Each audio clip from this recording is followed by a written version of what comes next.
Kevin Miller in the morning, KIDO Talk Radio. Thank you all for joining us, 107.5 FM, 580 AM. Well, we've been chasing this young man for quite some time. Tommy Ahlquist joins us now. Dr. Ahlquist, thank you for joining us. Great to be with you, Kevin. Thanks for having me on. So here we are, the start of the new year. What do you have going on? Oh, it's been fun. I've settled back into business life, and it's been a very, very busy 6 months. We've got a new partnership with the Allen Ball family, so Ball Ventures Ahlquist, and we're doing a lot of commercial development. As you know, times are really hot right now, probably too hot, so we're kind of always checking ourselves and preparing for a little bit of a slowdown, but a lot of commercial development going on in a new company, and it's growing quickly, and enjoying it very much. So that's a lot what's going on, settling back into my family and back to private life, which has been interesting. Well, I was going to say, last year at this time, you were on the trail working nonstop without a paycheck, by the way. And here you are now back into the private sector, back into the real world. Let's take a look back on this historic run for governor. You, Brad Little, Raul Labrador. I don't think we'll ever see another race quite like it. Yeah, it was interesting. I've reflected on it quite a bit. I was back in Washington, D.C. last week and was meeting with some folks there, and it was kind of the first time I've had a chance to be asked questions about the race and getting in. If you remember, when I first got in, it was Russ Fulcher and Brad Little. And at first, got to know Russ pretty well, and that was the race. And then a lot of speculation if Raul would get in, and he ended up jumping in, and it got heated and long, and it was a tough campaign. I think that I was warned before I went in that you can't prepare yourself for a primary election, and that certainly was the case. It's just an experience unlike other parts of your private life. You get exposed. It's kind of mean and nasty, and just the way politics works. I'm not complaining because I certainly was warned that that's what happened, but it was interesting. Probably the best experience for my life and of my life. The tremendous relationships, but also learned a lot about myself, learned a lot about politics and people. So I'll cherish the experience, but also pretty glad that it's over, Kevin. It was a grind for my family. It's an interesting thing to go through, and then losing. I mean, that's the big question. Yeah. You lose an election, and you put everything, your heart and soul into it, and you think you're doing it for the right reasons, and then having to deal with that. That doesn't happen too often when you're in the business world. I mean, you have ups and downs, and things work and don't work. But when you put everything into something and then you lose, that feeling when you lose is a feeling that I'll never forget. What was that like that night?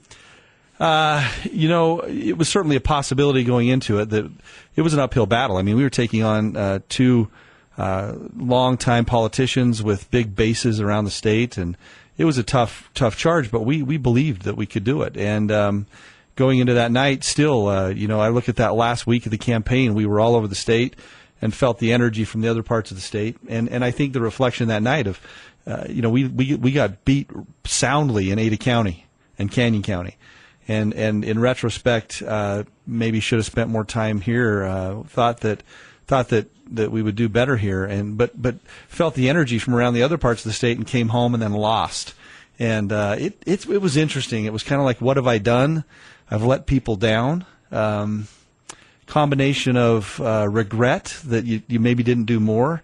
And then I think the deeply personal relationships, the people that believed in you, just felt bad that you let people down. And it's a hard thing to do. I probably still haven't dealt with it too much, just because I still have connections with those folks and just still feel so much love and gratitude towards them.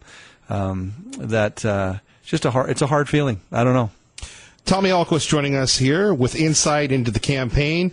Looking at his future, looking at the future of the state of Idaho here on KIDO Talk Radio, 107.5 FM, 580 AM with Kevin Miller in the morning. We go back to the world of politics and business. The president is getting an education on that.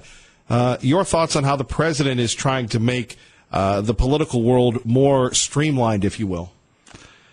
It's so interesting. We're in Idaho, right? We're a little microcosm of what he must experience every day. And I realized just a few weeks into the campaign that a lot of times the truth doesn't matter, right? It just doesn't. They take little things and they blow it up, and people believe what they want to believe, and literally, you've got people that attack you on pretenses that are just false, right? And you kind of get used to it. I can't even imagine at his level. I tell this story a lot. I didn't know what to think. President Trump's personality is, it's different, right? And I think the way he lives his life is different than the way a lot of us do. But as far as his policy and what he's doing for our country and actually doing what he said he would do, I think he's doing a tremendous job. And I can't even imagine the attacks he's under. Two quick stories, just really briefly. During the campaign, I was able to go back to Mar-a-Lago last time this year, and I got to meet with Donald Trump Jr. And what an incredible man and human being! I listened to him, spent time with him, and the next day he gave a talk, and it was the first time he had spoken since he was questioned about his meetings with the Russians, and so there was a lot of media there. They were interested in what he had to say, and he gave an hour-long speech. And the next morning when I woke up and watched what the media wrote about him, it was eye-opening for me, Kevin, because I thought, how on earth is that what they took away from an hour-long speech? They completely left out all of the other things that he talked about our country and his family and what they were doing, and they lasered in on just a few petty points and exploited them. I think that's what they deal with every single day.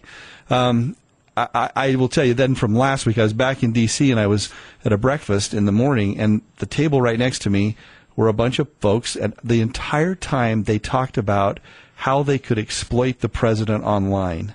And they didn't know I was listening in. I couldn't help. I was right next to him at a table, but for 45 minutes of breakfast, I listened to these three people. I don't know for sure who they were. Russians, maybe? Yeah. They didn't have a Russian accent, but could have. But I thought that's the world they're in, right? Which is just the dirty politics. It's horrible. Right. And so I don't know. I try to look at the results of what President Trump's doing, and focus on that. And then I think you come back to Idaho, which is, it's not national politics, and focus on people and what's best for people. But it's a confusing time right now for sure in this country. It is. Tommy Alquist joining us, Kevin Miller in the morning, KIDO Talk Radio. So back to life on the trail. All of a sudden, you're in this new world. You're away from Ada County, where people know you, they love you. You've got this political base, and then you're going to all parts of the state. You're calling in to my show and other shows from exotic locations. What was the takeaway from that? Just being on the road constantly. That was the part that I truly loved, and I made some friends that were unbelievable. There's another story I love telling. It was like a week or two before the end of the campaign, so in May, and I was in Buell, Idaho again, and I made some phenomenal friends in Buell. I went back there several times, just like many of these towns around, and I was at a little meet and greet, and a lady that was there for the first time raised her hand and said, "Hey, I kind of like you. It's my first time here, and I'm deciding who to vote for in a couple weeks. But how do we know we can trust you?" And one of the other ladies in the room raised her hand and said, "Good hell, he's been here 10 times. If we can't trust him by now, we never will." That's what happened. I was able to go to these places again and again and again and truly make some friendships that are going to last lifetimes, because there are great people in the state. And I'll tell you, I don't know how many people get the privilege and honor that I had to go around from Bonner's Ferry to Preston, again and again and again, meeting with people, listening to them, hearing about their lives, their schools, local city government, their struggles, their challenges, their employment, their companies, over and over again. And it just, in retrospect now, 6 months out, you never would have had that connection with people, with the state, if you wouldn't have done it. So I just feel very grateful for it, and that's what I'll always remember. Now, we've also remembered that you became quite astute at making videos. And you would be in restaurants, life on the trail, and all of a sudden you'd shoot a video. Again, for someone who's used to the boardrooms and developments, all of a sudden you're hanging out with these millennials, learning to communicate with them, sharing things that for people of our generation, it doesn't come naturally. It doesn't come naturally. I had one of the other greatest blessings of the campaign was my son-in-law had just graduated with a degree in social media marketing, and he is a brilliant young man. It's going to be interesting to see. He's got a company now that's taking off, but he does social media marketing for companies. And he just graduated. He was courting my daughter and said, "Hey, I'd love to come along on the campaign." And at first it was as a volunteer.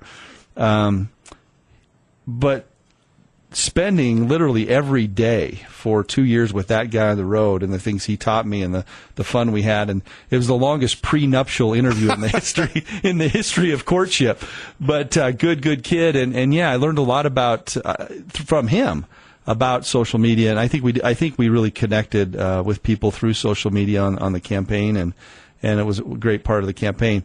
You know, that's an interesting part of the world now. If you look at the way President Trump communicates through Twitter, I mean, people probably just hate that. But going around all the traditional forms of communication and going flat out with what's on his mind, you know, and you look at the good and bad of social media, the way you're able to connect with people, but also the way you're able to just get stuff out quickly that may not be true.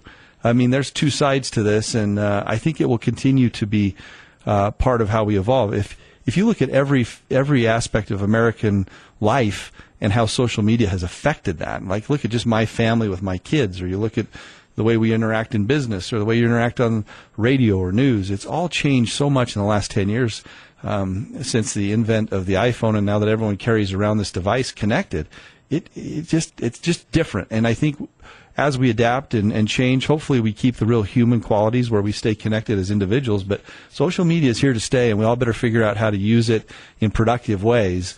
And certainly was part of the campaign. Well, and you and I are now in the podcasting business. Yeah, you know, one of the best partners I've had so far. We've done 3 episodes, right? Thank you. You make it easy because you're such a pro. But you know, I think we have our next set of podcasts this week. But thanks for joining me. I think there's a lot of stories to be told. That's the one thing you come away with on the campaign is how do we get these stories out? They're inspiring. I mean, people are inspiring, and so the thought was, okay, you have all these connections. How do you get that out so that more people can experience the goodness that exists in people? And so I think the name of our podcast is Inspire Excellence. And every podcast we release every 2 weeks, we'll have good guests on that are Idaho folks that inspire people. And I think that's the question, you know, at the end of each of our podcasts, we're asking what inspires you, and we're getting a catalog of these stories that are just incredible, Kevin, and I look forward to it. It's going to be a little fun journey doing podcasts. And I think we're together again this week with some amazing guests. What's it like for you, though, to ask questions as opposed to have people ask? It's so much better. Yeah, yes, it is. It's a good life, yeah. It's a good life, as you know.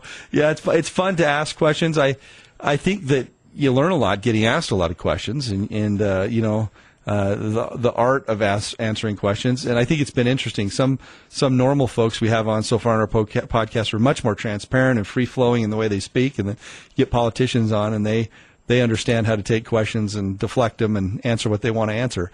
Hopefully we can get to the point and ask people things that matter to them and to the community.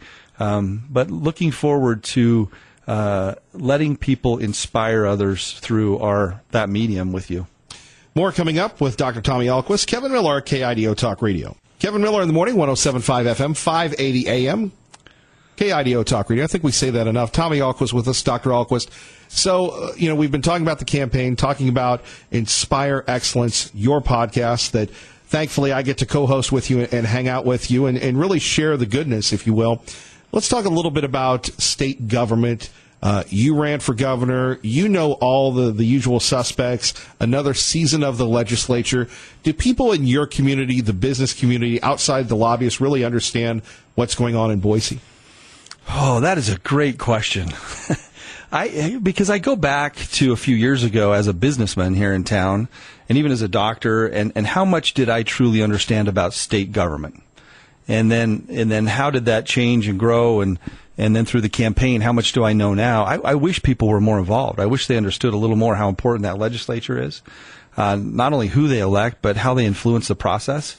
I think last week we had Mayor Tammy on our podcast, and she said something that really resonated with me, which is people need to get involved because they do make a difference. And I think anyone listening to this today, stay involved. Know who your local legislator is in your area and how to influence them. What's their email? What's their phone number? And connect with them because it does make a difference. And I think for a long time, I was one of the guilty ones that blamed the legislature for everything. And then you get out there in the field and you meet with all of these folks from around the state. They're really good people doing what's best for them. That's the role of state government, though. That was always my pitch, Right. and I think Governor Little will do a great job at this. He gets Idaho. He loves Idaho, but when you get outside of Ada County, we're seen as the great state of Ada. I mean, it just is, and it's true. If you look at the population center we have here, the policies that come out, much of rural Idaho is forgotten. We have 44 counties, and many of those counties are so rural and so much public lands and such struggles because they have such little private land to even work with, and we've got to remember that when we do policy work here, that we start rural and come back into our urban centers. And if we don't do that, we're just gonna increase that gap and disparity. Then you have all the challenges. A lot of the challenges we have here are different than rural Idaho. You get into rural Idaho, and it's the opposite. It's not growth. It's people leaving. It's not even having the money to improve schools for safety. It's roads. One of the questions I'd ask everywhere I went, because I interviewed almost every mayor everywhere I went, and said, what are your biggest challenges? And then by the end of interviewing so many of them, I'd ask, how many dollars do you have at the end of your budget cycle to chip seal roads in your city? And a lot of them would just laugh and say, we haven't chip sealed a road in years. Or they'd say 100 linear feet or 200 linear feet. That's how tight budgets are in these smaller towns. So you've got people leaving. You've got a lot of challenges that we just don't face here. And yet you have policies coming out of Ada County a lot of times that are built and put together for urban centers. We just got to be careful as that happens. So people need to get involved with their legislature. I'd say as far as state government goes, if you look at the things the state controls, it's a lot. I mean, ITD. Right. We could talk about ITD a lot, but they need to spend our money in a way that makes sense. If you look at the way education runs in our state and higher ed and the way the Board of Education leads, and then how that trickles down to K-12 and higher education in the state, there's just a lot to be done. Again, I think we had a lot of good discussion for 2 years on that campaign trail with Brad. I don't know how many debates and forums we were in. Most of the time, Congressman Labrador wasn't there. Sure. But a lot of times it was just me and Brad, and I think there was a lot of great dialogue. And I have all the faith in the world that he loves this state, and he's going to be a great leader and tackle some of our biggest problems. More coming up with Dr. Tommy Ahlquist next. KIDO Talk Radio, traffic and weather together. Let's get you to work safely and on time. And continuing on here with Dr. Ahlquist, Kevin Miller on KIDO Talk Radio. We take a look at the lieutenant governor, the governor-elect, the governor, the congressman. Any thoughts on getting to know them on the trail? Sure. I'd love to talk a little bit about it. I'd start with Russ Fulcher. When I started and announced that I wanted to do this, one of the very first calls I got was from Russ. And he came to me and sat down with me and said, hey, listen, we're in this together, and this is kind of hard on your family, and I just want you to know you can always call me. A competitor. Wow. Right? And I'll never forget the genuine nature of his visit. And as he left, I thought, that is a good guy. That is a gentleman. And you know what? For Russ Fulcher, through the whole thing, when Raul got in, he got out, and then he, ultimately was elected and will be our new congressman. He was a gentleman the entire time, and that means a lot. What an incredible human being, and I look forward to him leading us and his family, a great family. Brad Little, I'll tell you. You don't know how many times, you wake up at 6:30 in the morning and hit the road, go down to the lobby and get ready to leave, and there was Brad. I mean, a lot of times we were in the same places together. And Brad Little also is a gentleman. I think one of my favorite Brad stories is I went to the Cattlemen's Association meeting in Sun Valley. I mean, this is like a Brad Little family reunion, right? I walk in there, and they're cowboy hats and the family dog and his whole family. But I was invited, and I thought, I'm going to go to this thing. But no matter where I was, no matter what I did, he was a gentleman as well. And I think we were able to maintain that respect for each other on the campaign trail. And always felt that way with Brad throughout. Now, publicly with teams and commercials and what was going on there, kind of a different thing. But and he knows that, and I know that. But I think there's a lot of mutual respect for each other. Amazing. And New York Times did a piece on how he just, was so organized and made sure that the president didn't play in this. And Brad Little's a friendly guy. I think a lot of people underestimate him. We'll see how that plays out. the state of Idaho has some interesting issues here. A $65 million shortfall. All of a sudden, the projected revenues aren't there. Now, if that happened for you and your business, what would happen? Well, I always contended we don't spend money well, and I completely, I still believe that. I think the problem with government is government only knows government, and right. These guys need our government leaders should spend more time in a private sector with budgets. I always pointed to ITD. I mean, I look at the money that they spend every year, and you hear this from everyone in the private sector that interacts with ITD. They need to spend money like it's their own. So my first would be what I would always say on the campaign trail, which is just let's spend our money better. There's an insatiable appetite to spend our money by government at the federal level and at the state level, and that needs to change. So my first plea to them would be, hey, just because you're short $65 million, look at what you're spending instead of. Now that quickly gets turned on you because then they'll say, oh, well, we're underfunded for education, we're underfunded here, we're underfunded there. Well, take a look at the whole thing. If you look at government spending in the state of Idaho, it has gone up dramatically. And you can say, oh, the recession came. Well, it's interesting to me when they tell that story. I always thought this was interesting. You'd always say, well, look at what we did when the recession came. We tightened our belt strap, right, and we shaved all this money out of government spending. We did just fine. So then when the belt strap gets loosened and then all of a sudden this taxation happens again, we just got to be careful how we spend our money, and I hope that that's where they look instead of trying to increase taxes. A quick thought on state government. Now, Brad Little, would you be willing to work with him? Has he reached out to you? I absolutely would. I will tell you our family prays for him. I think he is a tremendous human being and leader, and he and Teresa will lead the state very well. And absolutely, anything that he needs from me, I would gladly help in any way. You haven't heard from him, though. I have heard from him. Oh, yeah.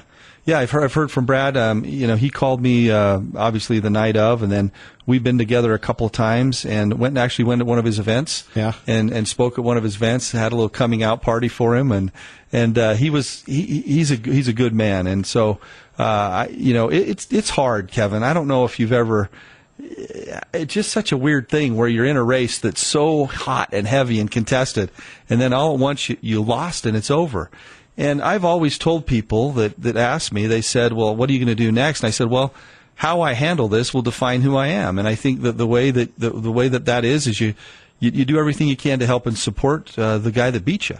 And hopefully we can make a difference and help anytime he calls or asks. There's certainly, I think, a lot that we can add in healthcare.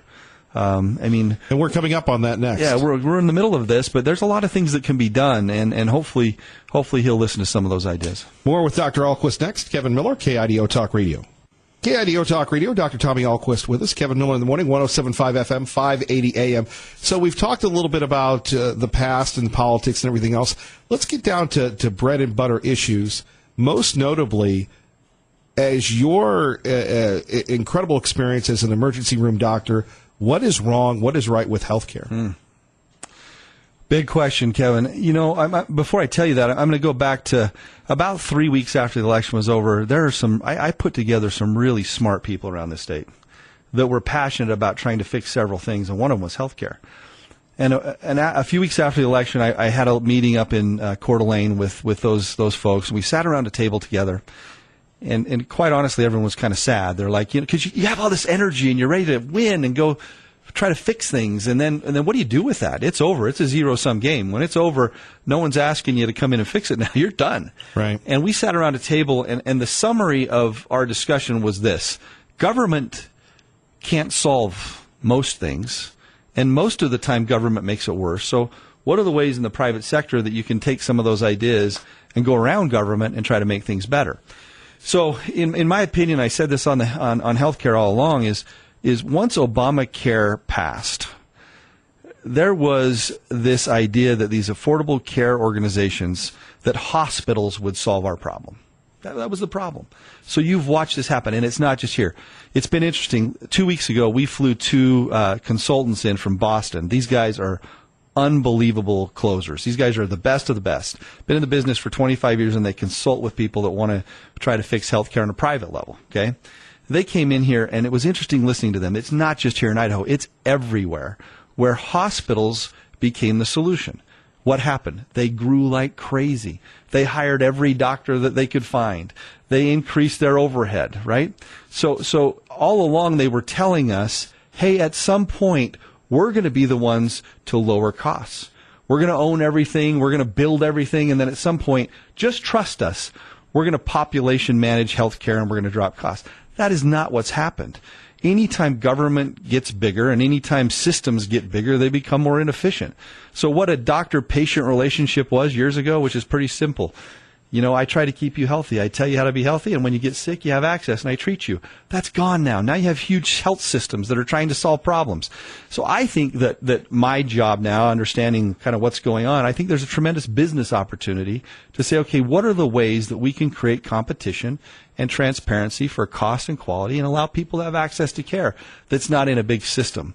That's happening all over our country, where doctors are fed up, where patients are fed up. They know it doesn't cost $48,000 for an appendectomy. They know it doesn't cost $52,000 for a hip replacement. And if we can find private sector alternatives that are less expensive, I think the time's now, and I think that's going to happen not only here in the Valley, but around the country. Where does that money go? Is that all profit? Well, it goes to feed the beast, right? I mean, if you think about where does all the money go in our government, it feeds this bureaucracy, this big giant thing. Where does it go in healthcare? It feeds. If you look at how many dollars of your premium, Kevin, for you and your family actually hit healthcare, the studies I've looked at are like 21 to 24% actually hit healthcare. The rest goes to this enormous beast that's been created in the middle. So we got to get back to simplifying that and saying, okay, how do we have those dollars actually hit healthcare, and what are the ways all along the way to take out that bureaucracy that's eating up those dollars? There are systems that, I mean, you know, if you look at what's happened just in 15 years, the cost of doing business in healthcare, and everyone will say, well, that's because we have to cover sick people. Baloney. The reason that it's happened is we took what was pretty simple for primary care, and we've made it so expensive people can't afford it. Sure, people are going to get cancer. Sure, cancer treatment is expensive. Or if you're in the ICU, or if you get an illness that's a chronic illness, or you're sick, we need to help those people. You shouldn't go bankrupt over health care. But the problem is we put everyone on the government dole. We've increased the cost of health care to everyone for primary care because it's so hospital-centric, and it's eating away all our dollars. So I think there are private sector solutions, and hopefully I'm involved in a lot of those, and both here in the Valley and nationally, and we're working on that right now. I think it's a tremendous business opportunity. What about the insurance companies? So I think the insurance companies have, they're certainly part of this problem, right? But if you think about that industry, they're just reacting and trying to protect themselves, right? So every time new laws pass, they react. How do we make money off this? Right. It changes again of how do we make money off it. So it's back and forth, and it's shifting risk back and forth, and they kind of are being jerked around during all this too, but they're part of the problem. And they're profitable, though. They're very profitable, right? Because just like any other private sector business, the law changes. How do we take advantage of it, right? So they're doing what private companies do. The problem is, here's what I've been saying in healthcare for 10 years. Just because you can doesn't mean you should. Right. Just because you can charge 5 times as much under the law for something doesn't mean you should. Just because you can take advantage of the current law for whatever doesn't mean you should. We need to get back to principles of transparency but I think that will work. If you look at technology now, if you knew how to schedule an appointment and you knew what it cost for you to go see someone, and it was transparent, you're going to flock to that, and that's what I'm betting on. You know, we go back to it, how we've transformed our health care. It used to be that when you would have a medical procedure, anything, and you as a doctor, this is a fascinating question because most doctors work like 3 days a week now. Now, I know Tommy Ahlquist doesn't work 3 days a week. So look, just to get a dermatology appointment, it's 2 months out. To go get a wonderful colonoscopy, that's like 3 months out. Now, again, maybe it's too much information on my part, but what the heck is going on? I didn't think we'd talk about colonoscopies, Kevin, but this is great. Someday I'll tell you the story about mine. It's pretty funny. They give you drugs before and after that, so make sure you have someone with you that's protecting what you say, Kevin. Okay. Anytime, listen, back when doctors were connected to patients, right, and doctors had a financial responsibility and stewardship. It's stewardship. Think about when back in the day, I've talked to hundreds of physicians in the campaign and since the campaign was over. and they don't feel like they have stewardship for their patients anymore. That is for their health care, but it's also for their finances. Doctors used to be very involved and say, how do I help you, Kevin? But they feel like they have no stewardship anymore financially, and now they've been bought. They're employees. So if you're an employee and you've lost stewardship of your patient, you're going to work as little as you can because you feel like you've lost control. We need to get back to what a physician and patient relationship was when a physician had stewardship over their patients. That stewardship will bring transparency. That stewardship will bring better care. And that stewardship will solve a lot of our problems. Well, it's fascinating. I have a former doctor of mine that he founded one of these medical groups in town. And one day he just said, I'm out. And I go, you're out? Look at me. It takes a lot to keep me healthy, okay, or to keep me functioning. We'll just say that. And he said, look, when it became about expansion, profits, and not about the patient, he was a partner. He pieced out, and he works for the VA now. I cannot tell you how many people. Here's the irony of this. You've talked to some people, and they'll say, well, it's all about money for these physicians. It's all about money.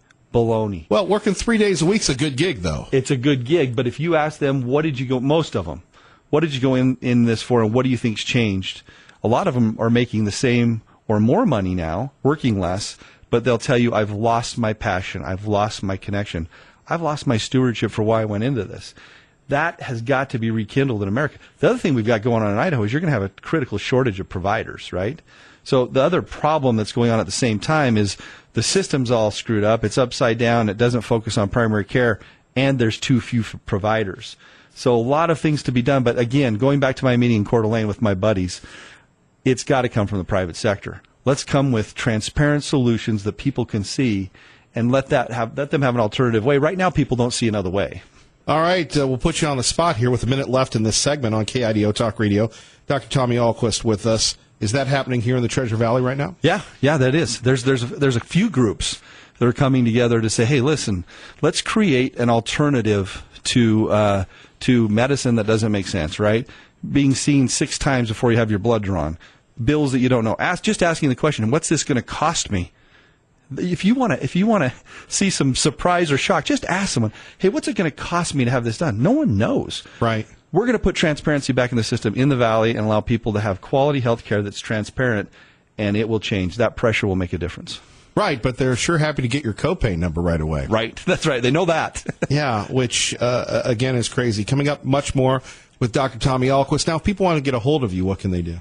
They can call us. BVA Development is the name of our company, BVADEV.com, and we have our contact number right there. Would love to talk to anyone that has some good ideas or solutions for the private sector. All right, coming up next, politically, what's the future for Dr. Ahlquist? He's been rumored to run for governor, run for Senate, and we talk about our favorite topic, development, impact fees, and just the wonderful traffic that we have here. Can't wait for that one, can you? All right, more next. Kevin Miller, KIDO Talk Radio. 107.5 FM, 580 AM, KIDO Talk Radio. Dr. Tommy Ahlquist with us. Okay, let's talk about your new venture. You're back to developing. You've never left developing. You're building a lot. And, quite frankly, you give me a hard time here.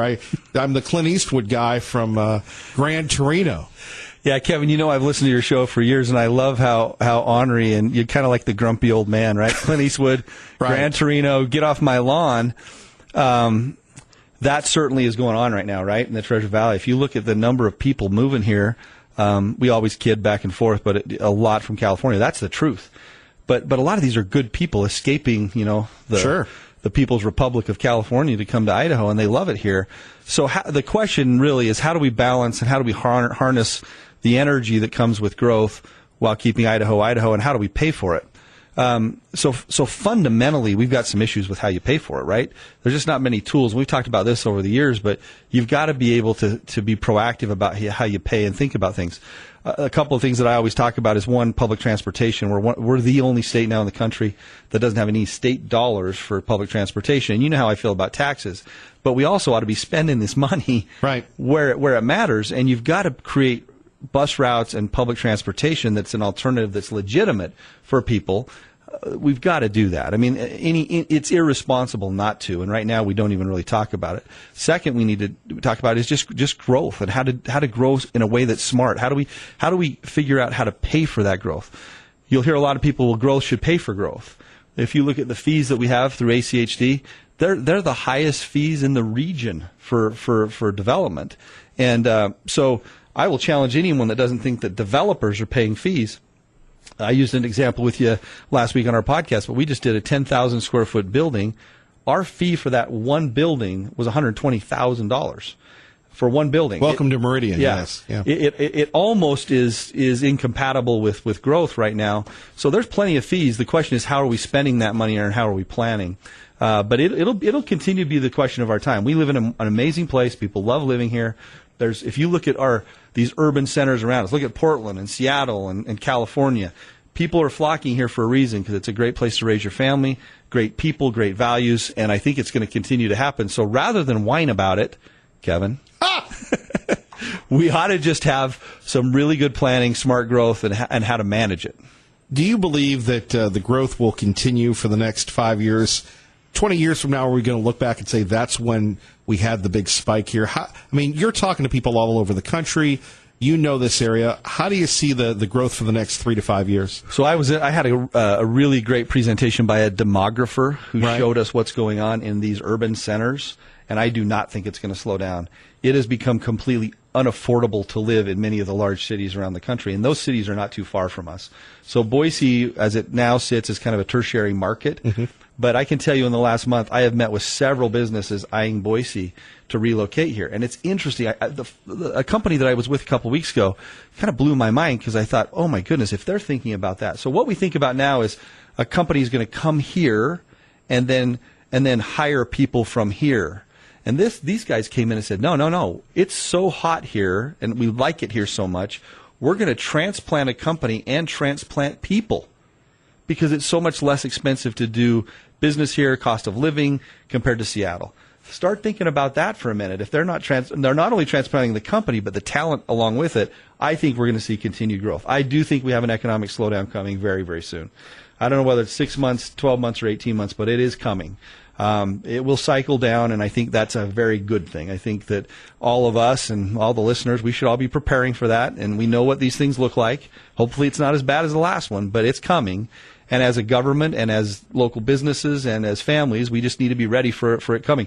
That will help, because I think it just gets so hot. You got to think back to before the last crash, the crazy stuff that was going on, the nutty stuff that was going on, and it all coming to a screeching halt. It will slow down soon, and when it does, it's also an opportunity for those that are prepared for that. But it's coming. Dr. Tommy Ahlquist with us, Kevin Miller in the morning, KIDO Talk Radio, traffic and weather together. Good morning, Dave. And continuing on, what about Salt Lake? That's about the closest big city to us. Do we compare favorably with them? Yeah, it's interesting. So if you look at what's happened in Salt Lake over the last 10 years, the boom down there. Now they've got an interesting problem. They're kind of running out of land in the valley.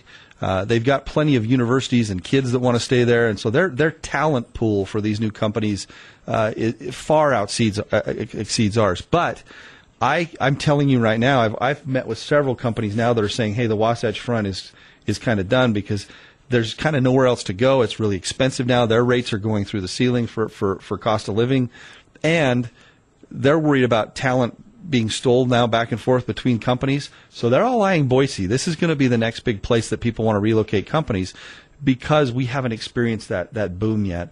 So I think we need to plan for it, because although we'll have ups and downs in the economy, I do not see any slowdown in growth in the Treasure Valley. Okay, if you were the czar of transportation, what would be the plan? So it is not good enough to just have a plan for expansion. We need to know how we're going to pay for it. And I would look inside first and say, how are we spending these dollars? If you look at the budgets, we've got to spend those dollars more effectively. We can't. Well, look, we spent $150 million or whatever for HP. That's a good return on investment. That is not a good return on investment. When that happened, we've had this discussion before, and the offer we had in on that place was for about $40 million less from the private sector.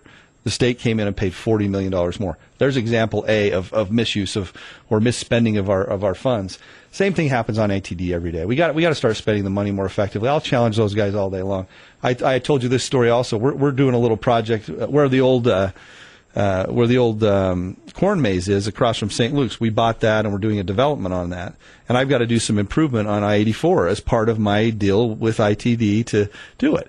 And That's not cheap. Well, I'm sitting in a meeting with these guys, and I said, hey, we've got some engineers trying to figure out how much it's going to cost, and we're coming up with numbers about here. And the guy, the traffic engineer, laughed at me and said, oh, no. You can't touch I-84 without spending $1 million. And I stopped him and I said, sir, I will spend what it costs and not a penny more. That's the kind of thinking we need to have, instead of saying, oh, no. By the time we load this baby up, we don't touch this thing unless it's $1 million. That mentality is wrong. It's just wrong. Why should that yard of cement or yard of asphalt cost any more on ITD's roads than it does anywhere else? That's what we're talking about, and they've got to start spending our money right. And we need to have plans to fund this. I think that'll be one of the biggest challenges for Governor Little is okay, what's the plan, not only to grow, what's the plan to fund it, and how do we do it where we're not increasing taxes and we're using our tax dollars more effectively?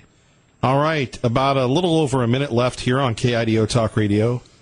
Are you done running for public office?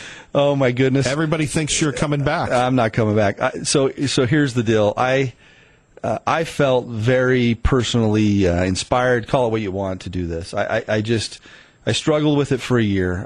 We prayed about it. We talked about it as a family, and felt more inspired than I've ever been in my life to do something, and I ran. It was brutal. It was hard. It was also amazing. It was a blessing in my life. It was a sacrifice. It was a sacrifice. I'm back now with partners. Can you imagine my business partners where I said, hey, I'm going to go do this? And I'm back with them. I'm back with my family. I'm back doing the things I love doing now, and grateful for the experience. But my team, my guys are listening to this today. If I said I was going to ever even had a thought in my head that I was going to do this, they would be so upset with me. I am loving the private sector life. I also gained, Kevin, one of the things I'll tell you, gained a deep appreciation for those who serve us. Mm-hmm. I think the experience and just being around those people that do sacrifice and the time and effort they put in. So I'm going to put my effort in supporting them, praying for them, helping them in any way I can. We have a great state. Let's keep it that way. But I think my help and my vision will be now in the private sector and understanding how I can help there. Dr. Tommy Alquist, thank you. Thank you, Kevin. Great to be on. You're listening to Kevin Miller, KIDO Talk Radio.